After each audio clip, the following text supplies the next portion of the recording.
Gold, trusted gold buyers. మీరు తాకట్టు పెట్టిన బంగారాన్ని విడిపించి ఈ రోజు ఉన్న మార్కెట్ ధరకు కొనబడను.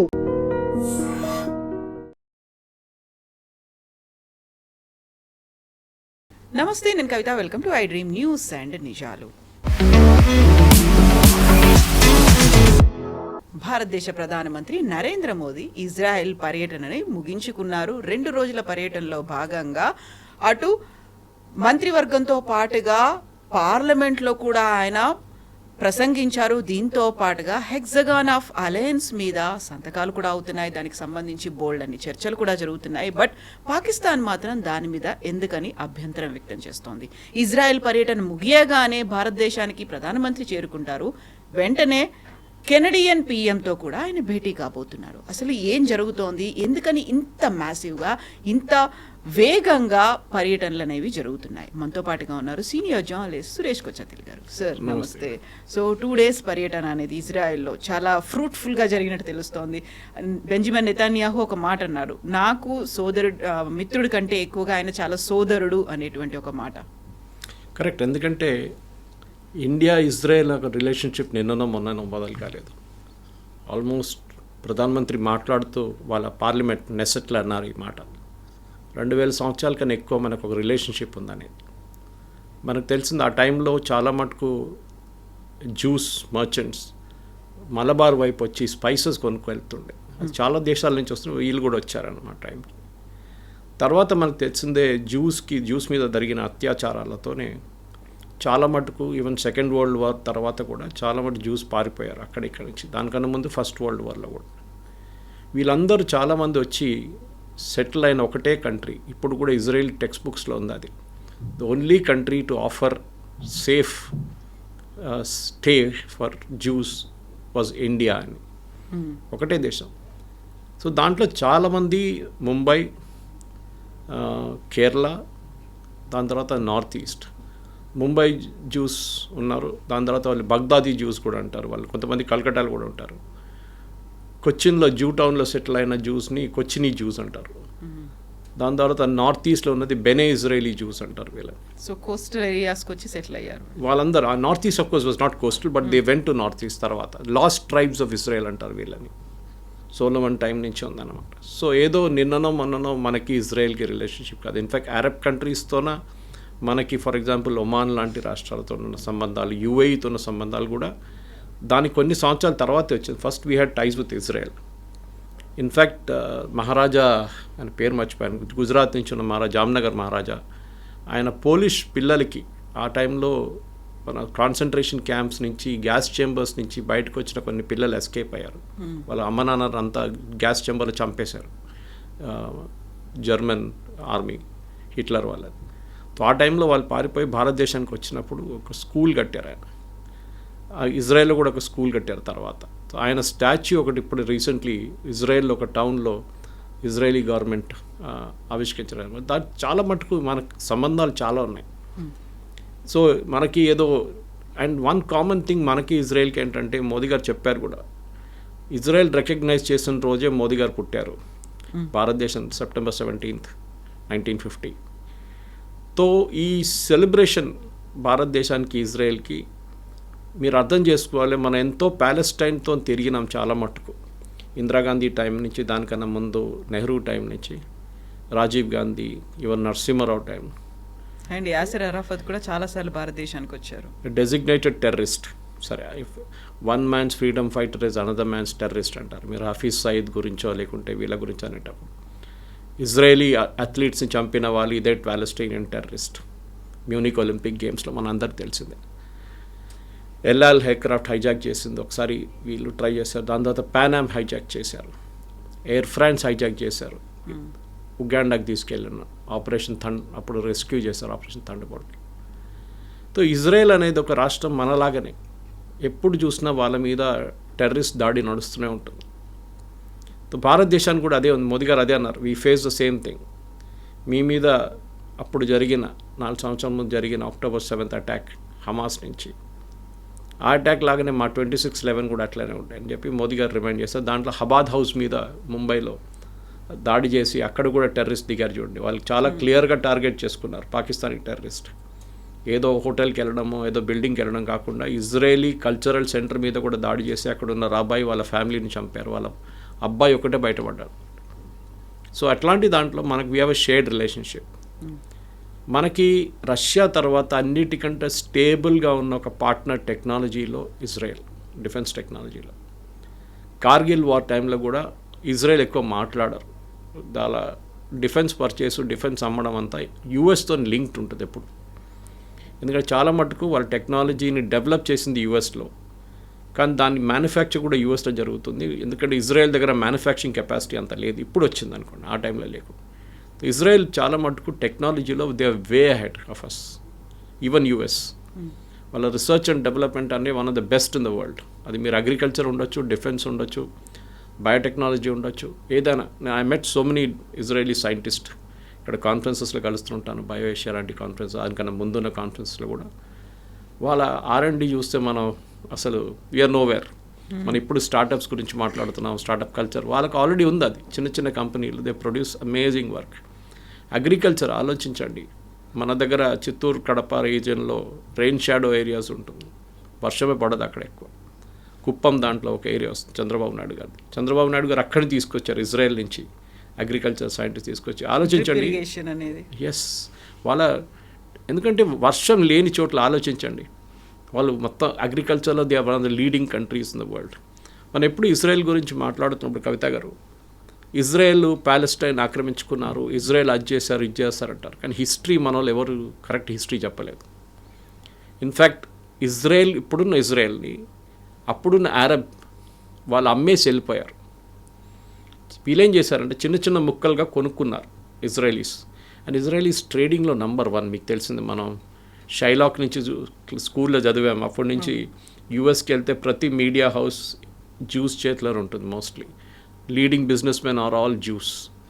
ఓకే, బట్ ఇజ్రాయెల్ నుంచి రావాలని లేదు. There are Polish Jews, there are German Jews, there are Ukrainian Jews, Russian Jews, French, German, చాలామంది ఉన్నారు Jews. So they come from different countries అనమాట. సో వాళ్ళు కొనుక్కున్నారు ఈ ల్యాండ్. అప్పుడు మొత్తం it was like a desert. మన దగ్గర థార్ డెజర్ట్ ఎట్లా ఉంటుందో అట్లానే ఒక డెజర్ట్ ఉండేది, అక్కడ ఏం లేదు. అరబ్స్ అన్నారు ఇక్కడ ఏముంది ఏం లేదని చెప్పి వచ్చిన డబ్బులు తీసుకొని వాళ్ళు వెళ్ళిపోయారు. దాని తర్వాత మనందరూ తెలిసింది టర్నింగ్ పాయింట్ ఇజ్రాయెల్కి వచ్చిందంటే 6 Day War. ఈ 6 Day Warలో ఈజిప్ట్, జార్డన్, సిరియా, మిగతా Arab countries and even Palestine కలిసి అటాక్ చేశారు ఇజ్రాయెల్ని. అందరు కలిసి ఆ టైంలో. I think Golda Meir was the prime minister then. ఎంత బాగా డిఫెండ్ చేసుకున్నారండి ఇజ్రాయెల్ అంటే. దాని తర్వాతనే వాళ్ళకి ఎక్కువ ఏరియాస్ వచ్చింది. In fact even Benjamin Netanyahu, even Golda Meir చెప్పారు ఆ famous speech of hers, if there was no 6 Day War there would have been no Golan Heights with us. Golan Heights మేము పట్టుకున్నాం. ఎప్పుడు రాదు ఇట్లాంటి చాలా మటుకు ఏరియాస్ జార్డన్ దగ్గర ఉండేసి ఇప్పుడు కూడా మనం అర్థం చేసుకుంటలేం.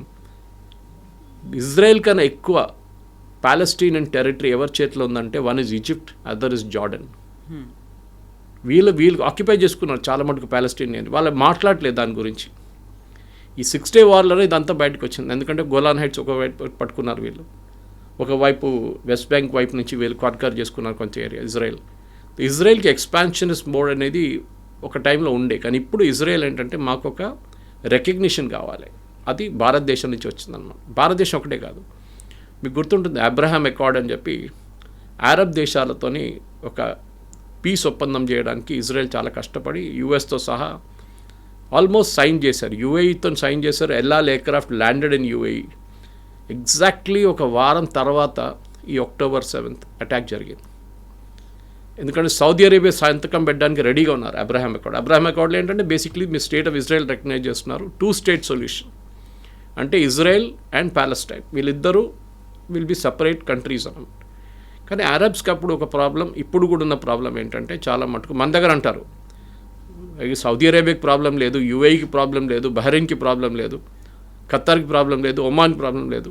కానీ మన దగ్గర ఉన్న ఇక్కడ ఉన్న Indian Union Muslim, Jamaat-e Islamic problem that Israel has no right to exist. Sorry, Israel has a right to exist. Israel Palestinian territories పట్టుకున్నారు కాదు, ఈ టెరిటరీ కొనుక్కున్నారు. మేము ప్రూఫ్ ఇచ్చాను చూడండి మీకు. వాళ్ళ దగ్గర ప్రూఫ్ ఉంది that they bought the land from Arabs. ఇది ఆ టైంలో ఈవెన్ ఆయిల్ కూడా కనబట్టలేదు ఎక్కువ. మనకు 70s తర్వాతనే ఆయిల్ బూమ్ స్టార్ట్ అయింది వెస్ట్ ఏషియాలో. ఇట్లాంటి పరిస్థితుల్లో ఇజ్రాయలీస్ కష్టపడి వాళ్ళ దేశాన్ని కాపాడుకున్నారు. కానీ వాళ్ళ మీద చాలా టెర్రరిస్ట్ అటాక్ జరుగుతున్నాయి. ముందు మీకు గుర్తుంటుంది, car bomb was very common, suicide bombing. దాని తర్వాత వాళ్ళు కొన్ని సెక్యూరిటీ మెజర్స్ డెవలప్ చేశారు. ప్రతి ఇజ్రాయలీ సిటిజన్ ఈజ్ ట్రైన్డ్. 18 కాగానే they have to join the army compulsory. Army అంటే ఆర్మ్ ఫోర్సెస్. 3 సంవత్సరాలు పనిచేసిన తర్వాత దాంట్లో కొంతమందికి వాళ్ళు జాబ్స్ ఆఫర్ చేస్తారు. And Israeli pilots, Israeli army, Israeli navy are the best in the world. US కూడా అంగీకరిస్తారు. వాళ్ళు ఎయిర్ ఫోర్స్, మీరు మన నస్రుల్లాని చంపడమో కానీ, ఇరాన్లో వెళ్ళి చంపడం కానీ, దాని తర్వాత జరిగిన చాలా మటుకు ఈవెన్ ఖతార్ మీద జరిగిన అటాక్, ఇదంతా ఇరాన్ మీద జరిగిన అటాక్ అంతా ఇజ్రాయలీ ఎయిర్ ఫోర్స్ చేస్తారు చాలా మటుకు. And they are the best in the world, దాంట్లో డౌట్ లేదు. వాళ్ళకి చాలా మటుకు హార్డ్వేర్, ఎయిర్క్రాఫ్ట్ మ్యానుఫ్యాక్చరింగ్ కెపాసిటీ వాళ్ళ దగ్గర లేదు. ఆ హార్డ్వేర్ అంతా ఇట్ కమ్స్ ఫ్రమ్ యుఎస్. యుఎస్కి ఎప్పుడు ఎంత వ్యతిరేకించినా కానీ ఇజ్రాయలీ పాలసీస్ యుఎస్కి ఇజ్రాయెల్తో ఉండాల్సిందే. బికాజ్ దే నో ఒక కౌంటర్ బ్యాలెన్సింగ్ ఉండాలంటే వెస్ట్ ఏషియాలో ఇజ్రాయెల్తోనే ఉంటుంది. ఎందుకంటే మీరు చూడండి, Jordan ruled by a family, Saudi Arabia ruled by family, UAE families, Qatar families, Bahrain family, Oman family, అంత డెమోక్రసీ లేదు ఆ ఏరియాలో ఎక్కడ. And Israel is got a democracy. వాళ్ళకున్న ప్రాబ్లమ్స్ వాళ్ళకుంది. బెంజమిన్ నెటన్యాహు మీద కరప్షన్ అలిగేషన్స్ చేస్తారు, అది చేస్తారు. కానీ ఒక మాట గుర్తుపెట్టుకోవాలి మనం, వీళ్ళందరూ వాళ్ళ దేశం మీద ఎప్పుడైనా ఏదైనా అటాక్ జరిగితే, ఎవరైనా దాడి చేస్తే ఆపోజిషన్ పార్టీస్తో సహా వీళ్ళందరూ కలిసి నిలబడతారు. ఒకే వాయిస్. వాళ్ళ ఆపోజిషన్ లీడర్ ఇప్పుడు కూడా వార్ క్యాబినెట్లో ఉన్నారు. They have got a cabinet, war cabinet with prime minister Netanyahu's heading. అది వాళ్ళకి ఆప్షన్. మన దగ్గర చూడండి, ఇవాళ రాహుల్ గాంధీ అంటున్నాడు మోదీ నన్ను భయపడి ఇజ్రాయెల్కి వెళ్ళిపోయాడు. అరే ఇజ్రాయెల్ విజిట్ 6 నెలల ముందు డిసైడ్ చేశారు నాయన, ఇప్పుడు కాదు. ఈ international visits are all decided 6 months 8 months in advance. ఇదో నన్ను భయపడి ఇజ్రాయెల్కి పారిపోదు. ప్రియాంక వాద్రా ఇంకా మోదీ గారు అక్కడ వెళ్ళి గాజా మీద జరుగుతున్న జెనోసైడ్ గురించి మాట్లాడతారని ఒక్క మాట లేదు. 1200 మహిళల్ని, వాళ్ళ భర్తల్ని, పిల్లల్ని చంపిన ఈ హమాస్ టెర్రరిస్ట్ ఒక్కడే కాదు, మీరు గుర్తుపెట్టుకోండి, కిడ్నాప్ చేసి తీసుకెళ్ళేది టెర్రరిస్ట్ కాదు, సివిలియన్స్ చేశారు గాజా నుంచి. వాళ్ళు పట్టుకెళ్ళారు వీళ్ళని. దాంట్లో ఎంతోమందిని లాస్ట్లో 51st బాడీ ఇప్పుడే దొరికింది. ఇజ్రాయెల్కి ఏంటంటే, ఇజ్రాయెల్ సరే వాళ్ళ డిఫెన్స్ పాలసీ మనం దాంట్లో ఇంటర్ఫియర్ చేయలేము. But end of the day మనం అక్నాలెడ్జ్ చేయాల్సి ఏంటంటే they have a right to exist. So మనం దాని నుంచి చాలా లెసన్స్ ఉంది మనకు నేర్చుకోవాల్సింది. కానీ అన్ఫార్చునేట్లీ మన దేశంలో ఆపోజిషన్ పార్టీస్ ఎప్పుడు గవర్నమెంట్ వ్యతిరేకంగానే ఉంటారు. పాకిస్తాన్ దాడి చేస్తే కూడా రాహుల్ గాంధీ అంటాడు ఎన్ని ఎయిర్క్రాఫ్ట్ పోయింది చెప్పండి. అరుణాచల్ ప్రదేశ్లో చైనీస్తో పోరాటం చేస్తే మన సోల్జర్స్ని కొట్టారని చెప్తారు రాహుల్ గాంధీ. నార్త్ ఈస్ట్లో చేస్తే అదే అంటారు. ఎక్కడ చూసినా అంతే. కానీ ఇజ్రాయెల్లో it is not like that. ఇప్పుడు ఇజ్రాయెల్ దగ్గర నుంచి మనకు, and that's irony of it Kavitha garu, first Indian prime minister to visit Israel is Narendra Modi. Narendra Modi garu ఎప్పుడు వచ్చారు? 2014లో ఎలక్ట్ అయ్యారు. దానికన్నా ముందు ఒక్క ఇండియన్ ప్రైమ్ మినిస్టర్ కూడా ఇజ్రాయెల్కి వెళ్ళలేదు. బికాజ్ మన Israel is a right to exist అని మనం యాక్సెప్ట్ చేయలేదు. మోదీ గారికి ఆ ప్రాబ్లం లేకుండే. బహుశా చెప్పొచ్చు వీళ్ళు రైట్ వింగ్, వాళ్ళు కూడా right wing, okay that's fine. కానీ Israel has a right to exist. And మనకి ఇజ్రాయెల్ కావాలి ఇప్పుడు. ఎందుకంటే చాలా మటుకు మనకి కావాల్సిన టెక్నాలజీ యుఎస్ మనకి ఇయ్యరు, వాళ్ళు అమ్మరు మనకి. Israel is ready to sell the technology to us. So దాంట్లో మనకు అన్నిటికంటే పెద్ద ప్రాబ్లం ఏంటంటే కవిత గారు, మన కోస్ట్ లైన్ చాలా పెద్ద Coast line, almost 900 kilometers. It starts from Bangladesh all the way around, Tamil Nadu నుంచి వచ్చి it goes all the way to Gujarat. అక్కడ దాకా ఉన్న ఈ కోస్టల్ లైన్ని కాపాడుకోవాలంటే మన దగ్గర కెపాసిటీ ఉండాలి. సో అదే మెయిన్ అన్నమాట. సో ఇండియా ఇప్పుడు చేస్తున్న డిఫెన్స్ దాంట్లో డీల్స్లో ఒకటి, మన డోమ్, ఐరన్ డోమ్ అని చెప్పి వాళ్ళ దగ్గర they have a beautiful capacity. మనం చూసుంటాం. అది అక్కడ హూతీలు మిసైల్ ఫైర్ చేసిన, ఇరాన్ మిసైల్స్ ఫైర్ చేసిన, ఈవెన్ హమాస్ మిసైల్స్ ఫైర్ చేసిన వాళ్ళ దగ్గర ఒక ఐరన్ డోమ్ ఉంది. Which even US does not have today. ఇప్పుడు యూఎస్ అంటున్నా మేము గోల్డెన్ డోమ్ పెట్టబోతున్నామని చెప్పి ప్రెసిడెంట్ ట్రంప్ పెద్ద గొడవ చేశారు చూడండి, గ్రీన్లాండ్ ఇష్యూ వచ్చినప్పుడు. ఇప్పుడు మన దగ్గరికి ఈ సేమ్ ఐరన్ డోమ్ని ఇజ్రాయెల్ మనకి ఆ టెక్నాలజీ ఇవ్వడానికి రెడీగా ఉన్నారన్నమాట. సో దీంట్లో మనం గుర్తుపెట్టుకోవాల్సిందంటే ఐరన్ డోమ్కి 3 కాంపోనెంట్స్ ఉంటుంది, 3 లెవెల్స్ ఆఫ్ డిఫెన్స్ ఉంటుంది అన్నమాట. ఒకటి డేవిడ్ స్లింగ్ అని ఉంటుంది. డేవిడ్ స్లింగ్ ఏంటంటే మీడియం రేంజ్ మిసైల్స్ని హ్యాండిల్ చేస్తుంది. అది 300 కిలోమీటర్ దాకా ఉన్న డ్రోన్స్ని మిసైల్స్ని హ్యాండిల్ చేస్తుంది. సో మనకి పాకిస్తాన్ వైపు నుంచి ఆ ఇష్యూ ఉంది. చైనా వైపు నుంచి అంత ప్రాబ్లం లేదు, ఎందుకంటే చైనా యాక్టివ్గా మన మీద దాడి చేయలేదు. లాస్ట్ 60 తర్వాత ఎప్పుడు చేయలేదు. పాకిస్తాన్ రెగ్యులర్గా చేస్తుంటారు. ఇప్పుడు ఒక third front Bangladesh open up అయింది మనకి. అక్కడి నుంచి కూడా రేపు దాడి జరగవచ్చు మన మీద. But we can easily defend our Bangladesh అంత పెద్ద ఇష్యూ కాదు. సో డేవిడ్ స్లింగ్ టెక్నాలజీ మనకి ఇవ్వబోతున్నారు. అది కాకుండా డేవిడ్ స్లింగ్ ఐరన్ డోమ్లో మనకి ఇంటర్సెప్ట్ మిసైల్స్ని 4 నుంచి 70 కిలోమీటర్ దాకా ఉన్న షార్ట్ రేంజ్ రాకెట్స్ని కాపాడుకుంటుంది అనమాట. సో దీన్ని కాకుండా మనకు కావాల్సిన మెయిన్ ఏంటంటే మనకి యారో మిసైల్స్ అని ఉంటుంది ఇజ్రాయెల్ దగ్గర, which is basically an American technology. కానీ ఇజ్రాయెల్ దాన్ని డెవలప్ చేసి మాడిఫై చేసుకున్నారు. ఆ టెక్నాలజీ కూడా మనకి ఇవ్వడానికి రెడీగా ఉన్నారు ఇజ్రాయెల్. సో 3 కాంపోనెంట్స్ అనమాట, David sling, arrow and iron domes. ఈ ఐరన్ డోమ్లో ఈ మొత్తం టెక్నాలజీ మనం తీసుకొస్తే మన కంప్లీట్ కోస్టల్ ఏరియా మనం హ్యాండిల్ చేసుకోవచ్చు.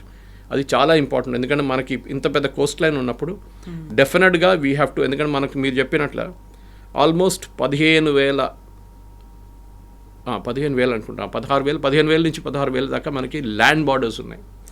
Starting from Pakistan to China across to Bangladesh towards Myanmar. 15,000 kilometres.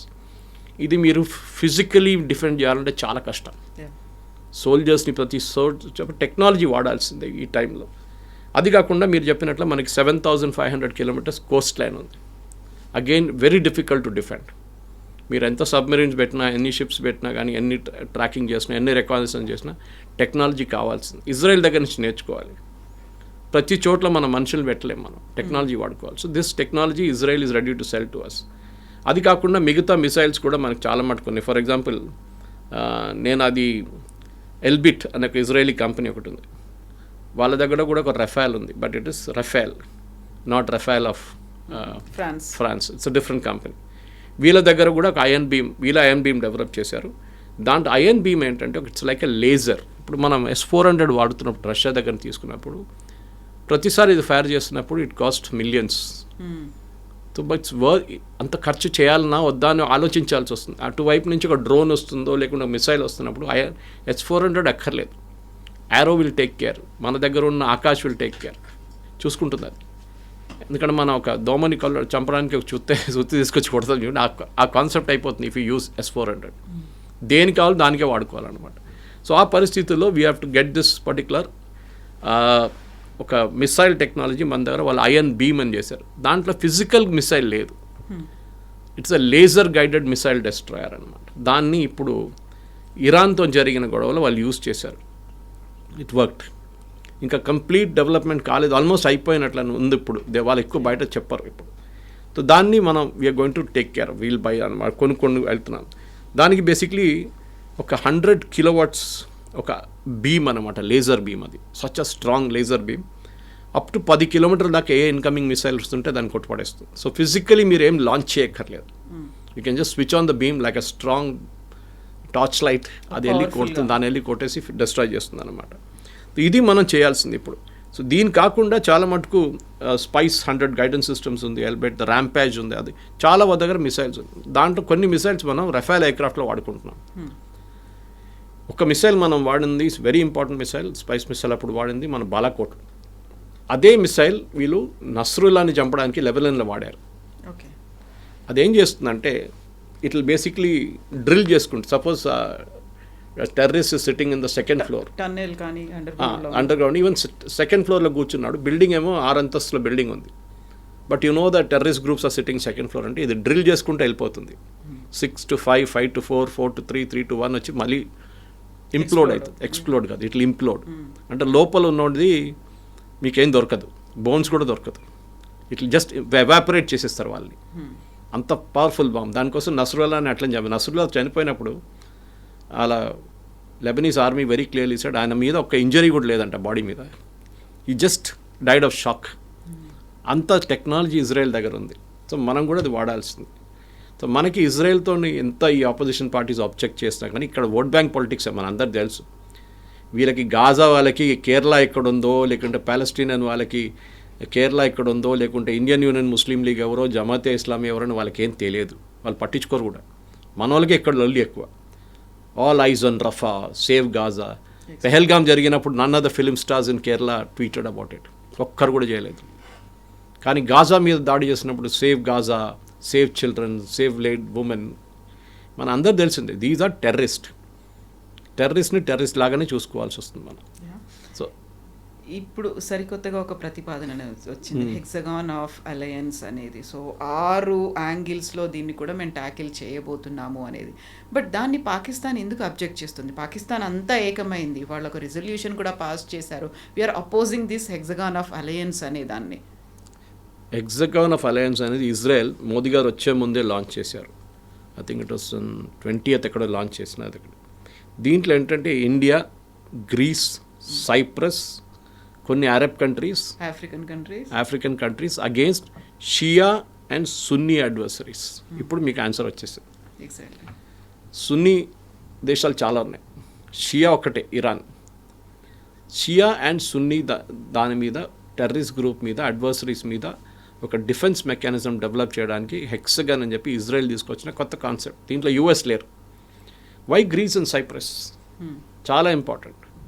మనకు తెలిసింది టర్కీ గ్రీస్ అండ్ సైప్రస్ మీద ఎప్పటి నుంచో దాడి చేసి కొన్ని ఏరియాస్ కూడా ఆక్యుపై చేసుకున్నారు. దానికోసం మోదీ గారు అక్కడ వెళ్ళినప్పుడు ఒక డిఫెన్స్ ప్యాక్ట్ సైన్ చేశారు. దానికే ఎర్దోగాన్ కోపం వచ్చి పాకిస్తాన్తో వాళ్ళ రిలేషన్షిప్ డెవలప్ చేసుకుంటున్నారు. గ్రీస్కి టెక్నాలజీ లేదు, వాళ్ళ దగ్గర అంత పెద్ద ఆర్మ్ ఫోర్సెస్ లేరు. సో ఇజ్రాయెల్ ఏం చెప్పారంటే రేపు మీరు మీద ఎవరైనా దాడి చేస్తే మేము చూసుకుంటాం. ద ఐరన్ ఈస్ నేటో కూడా అంత హెల్ప్ చేయదు గ్రీస్ని, సైప్రస్ని, ఎందుకంటే నేటోలో టర్కీ కూడా ఉన్నారు. సో ఇజ్రాయెల్ ఏమన్నారంటే ఇప్పుడు we will take care of you, మేము మిమ్మల్ని చూసుకుంటాం, మీ సెక్యూరిటీ మా దగ్గర ఉంది. సైప్రస్ చాలా ఏరియాస్ టర్కీ చేతిలో ఉంది, టర్కీ ఆక్యుపై చేసుకున్నారు. ఈవెన్ గ్రీస్ మీద కూడా ఉంది చాలా మటుకు. సో అట్లాంటి పరిస్థితుల్లో రేపు టర్కీ ఒక్క కాల్ ముందు పెట్టినా కానీ India and Israel will be there to guard, చూసుకుంటారు వాళ్ళ డిఫెన్స్ మెకానిజం. అది మనకు చాలా పెద్ద ఒక ఫుడ్ స్టెప్. ఎందుకంటే మనకు యూరోప్లో ఒక ఎయిర్ ఫోర్స్ బేస్ కావాలంటే రేపు సైప్రస్ లేకుంటే గ్రీస్ మనకి ఇస్తారు. అది విచ్ మనం ఇప్పుడు కళల్లో కూడా ఆలోచించలేము. అది అట్లాంటి ఒక రిలేషన్షిప్ మనం డెవలప్ చేస్తున్నాం. సో ఈ హెక్సగన్ అని రాగానే న్యాచురలీ పాకిస్తాన్ దాంట్లో లేదు. ట్రంప్ పాకిస్తాన్ అది ఇది అంటాడు, ఎందుకంటే ఆయనకు డబ్బులు ఇస్తున్నారు, ఆయన క్రిప్టో కరెన్సీలో వీళ్ళందరూ డబ్బులు పెడుతున్నారు పాకిస్తాన్ ఆర్మీ వాళ్ళు, అదంతా చేస్తారు. ఆయన ఉంటాడు, ఇవాళ 3 సంవత్సరాల తర్వాత వెళ్ళిపోతాడు. దాని తర్వాత ఏం జరుగుతుందో మనకు తెలుసు. అక్కడ దాకా వెళ్ళక్కర్లేదు. ఈ మిడ్ టర్మ్ పోల్స్ ఓడిపోగానే Trump will become very weak. కానీ ఇజ్రాయెల్కి ఏంటంటే ఈ లాంగ్ టర్మ్ ఆబ్జెక్టివ్ వాళ్ళు చూస్తున్నారు. కవిత గారు, లాంగ్ టర్మ్ ఏంటి? ఇప్పుడైతే గాజా ఇష్యూ సార్ట్అవుట్ అయిపోయింది మోర్ ఆర్ లెస్. నెక్స్ట్ ఏంటి? ఎక్కడి నుంచి దాడులు రావచ్చు రేపు? It can be Qatar, Pakistan. ఎందుకంటే ఈ అరబ్ నేషన్స్లో అందరి దాంట్లో ఇస్లామిక్ నేషన్స్లో ఒక్కటే నేషన్ దగ్గర న్యూక్లియర్ అసెట్స్ ఉంది, అది పాకిస్తాన్. అది ఇజ్రాయెల్కి డౌట్ ఉంది, వీళ్ళు ఎప్పుడైనా అమ్ముకుంటారు ఈ టెక్నాలజీ, సౌదీ అరేబియాకో లేకుంటే ఖతార్కో లేకుంటే ఎవరికైనా వీళ్ళు అమ్ముకుంటారు డబ్బుల కోసం. డబ్బులు లేవు వాళ్ళ దగ్గర. ఇవ్వాలే $2 బిలియన్ యుఏఈ నుంచి తీసుకున్న లోన్ది రోల్ ఓవర్ చేశారు. అంటే మీరు తర్వాత కట్టండి రా అని చెప్పేసి వాళ్ళు అగ్రీ చేశారు యుఏఈ. ఆ పరిస్థితిలో ఉన్నారు పాకిస్తాన్. రేపు మిసైల్స్ ఇచ్చేసి nuclear tip missiles, nuclear technology అమ్ముకొని పాకిస్తాన్ డబ్బులు సంపాదిస్తారని ఇజ్రాయెల్కి ఎప్పుడు డౌట్ ఉంటుంది. సో దానికోసం మనం ఒక వైపు నుంచి, ఇంకొక వైపు నుంచి ఇజ్రాయెల్, అరబ్ కంట్రీస్ పేరు చెప్పట్లేదు, డెఫినెట్లీ యుఏఈ ఉంటుంది దాంట్లో, డౌట్ లేదు. ఎందుకంటే మీకు గుర్తుంటుంది సొమాలీ ల్యాండ్ అని చెప్పి ఆఫ్రికాలో ఒక చిన్న పోర్షన్ ఉంది. చాలా మటుకు ఒక 2-3 నెలల ముందు I think we also spoke, మన ఛానల్ కూడా మాట్లాడాము మనం. Somaliland was a part of Somalia ఒక 32 సంవత్సరాల ముందు దాకా. వాళ్ళు దాని తర్వాత సపరేట్ అయిపోయారు. సొమాలియాలో మీకు తెలుసు టెర్రరిస్ట్ అటాకు, దీని మీద అటాక్ నడుస్తున్నాడు. వేరే సొమాలీ ల్యాండ్ కంప్లీట్ డెమోక్రసీగా మారిపోయి with strong judicial system, in spite of Islamic కంట్రీగా ఉంటే కూడా వాళ్ళు చాలా మటుకు ఇజ్రాయెల్తోని వాళ్ళు రిలేషన్షిప్ డెవలప్ చేసుకున్నారు. ఇన్ఫ్యాక్ట్ వాళ్ళని ఇవ్వాల దాకా మనం కూడా అంగీకరించలేదు Somaliland as a country, even UN కూడా. కానీ ఫస్ట్ కంట్రీ ఒక 6 వారాలు 8 వారాల ముందు first country to recognise Somaliland was Benjamin Netanyahu, Israel. మేము మిమ్మల్ని అంగీకరిస్తున్నాం, మిమ్మల్ని ప్రొటెక్ట్ చేస్తాం. ఎందుకు? సొమాలీ ల్యాండ్ ఇటువైపు కూర్చున్నప్పుడు గల్ఫ్ ఆఫ్ రెడ్ సీ వైపు అటువైపు ఈస్ హూతీస్ యమన్లో. సో ఇజ్రాయెల్ నుంచి వార్షిప్స్ పంపించి, ఇజ్రాయెల్ నుంచి ఎయిర్క్రాఫ్ట్ పంపించి అటాక్ చేయక్కర్లేదు 3000 కిలోమీటర్లు. They will put them in Somaliland. అక్కడి నుంచి వితిన్ 10 నిమిషాలు అటాక్ చేయవచ్చు హూతీస్ని. ఈవెన్ హూతీస్ మిసైల్ ఫైర్ చేశారు ఇజ్రాయెల్ వైపు, వితిన్ 10 నిమిషాలు వీళ్ళు అడ్డుకోవచ్చు. ఇక్కడే డేవిడ్ స్లింగ్ అక్కర్లేదు, ఐరన్ డోమ్ అక్కర్లేదు. సో ఇది చాలా ఇంపార్టెంట్. సో ఇజ్రాయెల్ ఏం చేస్తున్నారంటే వాళ్ళు కూడా ప్రతి చోట్లలో వాళ్ళ ఇన్ఫ్లుయెన్స్ యూస్ చేస్తున్నారు. అండ్ అరబ్ కంట్రీస్కి చాలా బాగా తెలుసు కవిత గారు దట్ ఈ అరబ్ కంట్రీస్ దగ్గర డబ్బులే ఉన్నాయి, వాళ్ళ దగ్గర టెక్నాలజీ కానీ కనుక్కుంటారు, వాళ్ళ సొంతంగా తయారు చేసే కెపాసిటీ వాళ్ళ దగ్గర లేదు. అది ఇజ్రాయెల్కే ఉందన్నమాట. సో డెఫినెట్గా ఇజ్రాయెల్ వాళ్ళ ఫుట్ ప్రింట్ ఎక్స్పాండ్ చేస్తున్నారు ఇప్పుడు. రేపు అడ్వర్సరీస్ ఎక్కడి నుంచి రావచ్చు, నేను పాకిస్తాన్ గురించి చెప్పాను చూడండి. Next is Qatar, very dangerous. మూడవది ఇరాన్ ఇప్పుడు క్వైట్గా ఉన్నారు, కానీ ఏ రోజు వాళ్ళు మళ్ళీ ఒకసారి ట్రంప్ కొంచెం లూజ్ చేయగానే వాళ్ళు మళ్ళీ మొదలు పెడతారు వాళ్ళు. అండ్ వాళ్ళ దగ్గర కూడా న్యూక్లియర్ అంబిషన్స్ ఉంది, వాళ్ళ ఎన్రిచ్మెంట్ ప్లాన్స్ ఉన్నాయి. దాని ఒకసారి సద్దాం హుసేన్ స్టార్ట్ చేసినప్పుడు ఇజ్రాయెల్ ఒక అటాక్ చేశారు, చాలా మంచి అటాక్ ఉండేది. Even Pakistan Kahuta nuclear plant మొదలుపెట్టినప్పుడు Israel offer to bomb it, finish చేసేస్తామని చెప్పారు. ఇవాళ పాకిస్తాన్ దగ్గర న్యూక్లియర్ మిసైల్స్ లేకపోతుండే, కానీ వాళ్ళు ఒకటే రిక్వెస్ట్ అడిగారు, మా ప్లేన్లు పఠాన్కోట్ వైపు అంబాలా వైపు వచ్చి రీఫ్యూయల్ చేయాల్సి వస్తుంది, మాకు ఇంత దూరం నుంచి వస్తున్నా, ఆ టైంలో రీఫ్యూయలింగ్ ట్యాంకర్స్ లేదు వాళ్ళ దగ్గర ఎక్కువ.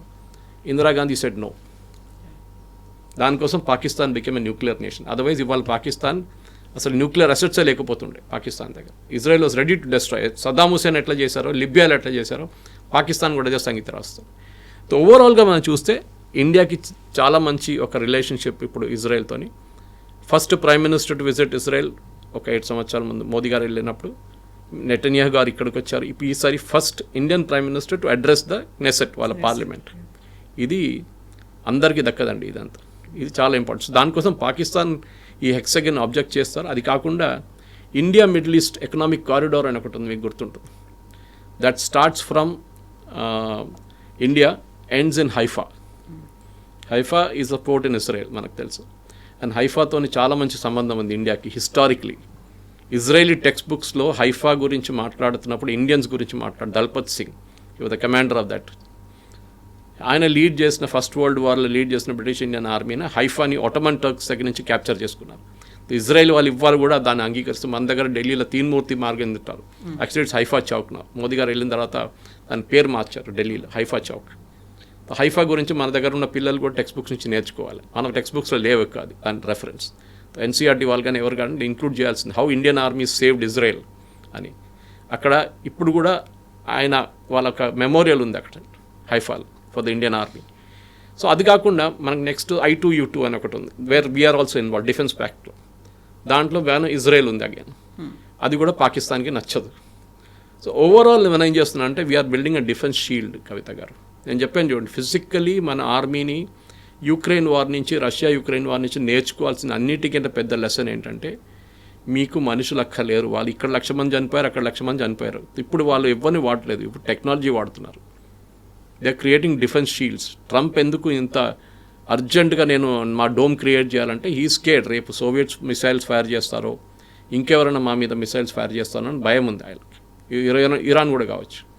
సో మనం కూడా మన entire Coast line and land border we should protect. మన టెక్నాలజీ వాడుకుని, ఇజ్రాయలీ టెక్నాలజీ వాడుకుని మనం చేయాల్సింది. ఆపోజిషన్ పార్టీస్ చెప్తూనే ఉంటారు, వాళ్ళ మాట పట్టించుకోలేదు. సో హెక్సాగాన్ అనగానే ఇజ్రాయెల్లో ఉన్నటువంటి ఆ సింబల్ కూడా కనిపిస్తోంది కదా, హెక్సాగాన్ దానిలాగే ఉంది. వాళ్ళ ఫ్లాగ్ నచ్చదు పాకిస్తాన్కి, డేవిడ్ స్టార్ నచ్చదు పాకిస్తాన్కి. ఇది జ్యూస్ అనేది ఒక పర్సిక్యూటర్ రిలీజన్ అండి, ఇప్పటి నుంచి కాదు, ఎప్పటి నుంచో వాళ్ళని. కానీ వాళ్ళు ఎప్పుడు తల వంచలేదు, ఎప్పుడు కాలేదు. They never dip the head, never bowed down. They very proud civilization. వాళ్ళు భయపడి పరిగెత్తి ఎక్కడికి అరబ్ కంట్రీస్ చేశారు చూడండి 6 Day వార్లో. With in no time finish చేసేసారు ఇజ్రాయెల్ వీళ్ళందరినీ. ఆ టైం దగ్గర ఇజ్రాయెల్ దగ్గర పెద్ద ఎయిర్క్రాఫ్ట్ ఏం లేకుండే, పాత అమెరికన్ ఎయిర్క్రాఫ్ట్ ఉండే. టెక్నాలజీ అంతా చేంజ్ కాలేదు, 1960s మాట్లాడుతున్నాం మనం. సో అక్కడి నుంచి ఇప్పుడున్న ఇజ్రాయెల్ చూడండి, they are world apart. Technology wise నేను చెప్పాను చూడండి, health care extremely good. Health care చాలా స్ట్రాంగ్. అంటే హెల్త్ కేర్ అంటే డాక్టర్లు నర్సులు కాదు మనం మాట్లాడదు, హెల్త్ కేర్ టెక్నాలజీ. ఇన్ఫ్యాక్ట్ మన నర్సులు అక్కడ పనిచేస్తున్నారు. కేరళ నుంచి చాలామంది నర్సెస్ వర్క్ ఇన్ ఇజ్రాయెల్, ఎందుకంటే వాళ్ళ దగ్గర ఎల్డర్లీ పాపులేషన్ చూసుకోవడానికి కావాలన్నమాట. కానీ ఇజ్రాయెల్ ఏముందంటే ఒక డిసిప్లిన్ ఉంది. దట్ 18 సంవత్సరాలు కాగానే 3 సంవత్సరాలు ఆర్మీలో పనిచేయండి. మన దగ్గర ఒక హాఫ్ ద పాపులేషన్ నా పని మీద పెడితే కొంచెం డిసిప్లిన్ వస్తుంది. రోడ్డు మీద బండి నడిపించడం కానీ, రోడ్డు మీద స్పిట్టింగ్ చేయకుండా ఉండడం కానీ, మన పబ్లిక్లో బిహేవియర్ అంతా మారిపోతుంది. సో ఇజ్రాయలీస్ చూడండి, దే ఆర్ రెడీ వాళ్ళ దగ్గర వెపన్స్ ఉంటుంది, ఏ టైంలో అటాక్ జరుగుతుందో తెలియదు October 7th లాగా. So they are train for it. ఏదైనా అటాక్ జరిగితే immediately Israelis know how to react. మనలా కాదు, అందరు మొబైల్ తీసుకొని అక్కడ సెల్ఫీ వీడియో తీసుకొని వెళ్తారు. వాళ్ళ మీద ఒక సూసైడ్ అటాక్ జరగంగానే, లేకుంటే ఏదైనా అటాక్ జరిగితే ఒక బస్ స్టాండో ఎక్కడైనా, వాళ్ళ దగ్గర ఒక ఫస్ట్ రెస్పాండ్ సిరీస్ ఉంటుంది, ఏం చేయాలని చెప్పేసి. ఎవరు అంబులెన్స్ హ్యాండిల్ చేస్తారు, ఎవరు డాక్టర్స్ ఉంటారు, ప్రతి ఏరియాకి క్యాల్కులేట్ చేసి పెట్టారు. October 7th ఒక తప్పు జరిగింది. Yes, they was a massive failure. కానీ అది ఎందుకు జరిగిందంటే దాని ఇన్వెస్టిగేషన్ నడుస్తుంది. ఒక ఆర్మీ చీఫ్ రిజైన్ చేశారు. కానీ ఒక లెసన్ అది ఇజ్రాయెల్కి, దట్ టెక్నాలజీ అనేది మాత్రం పనికిరాదు, అప్పుడప్పుడు మీకు మనుషులు కూడా ఉండాలి గ్రౌండ్లో అని చెప్పేసి అది నేర్చుకున్నారు వాళ్ళు October 7th తర్వాత. Yes sir, thank you so much sir. Thank you very much. Thank you. నిజంగా ప్రస్తుతం ఉన్నటువంటి సమాజం దేనికి ప్రయారిటీ ఇస్తుంది? ఆర్థిక సంబంధాల చుట్టూ మాత్రమే తిరుగుతోంది. మళ్ళీ ఎన్నికలంగానే చాలా విరక్తి కలుగుతున్నాం. మంచి అనిపిస్తుంది కదా, లేడీస్ కూడా ఛాలెంజింగ్ జాబ్స్ చేసినప్పుడు చాలా బాగుంటుంది.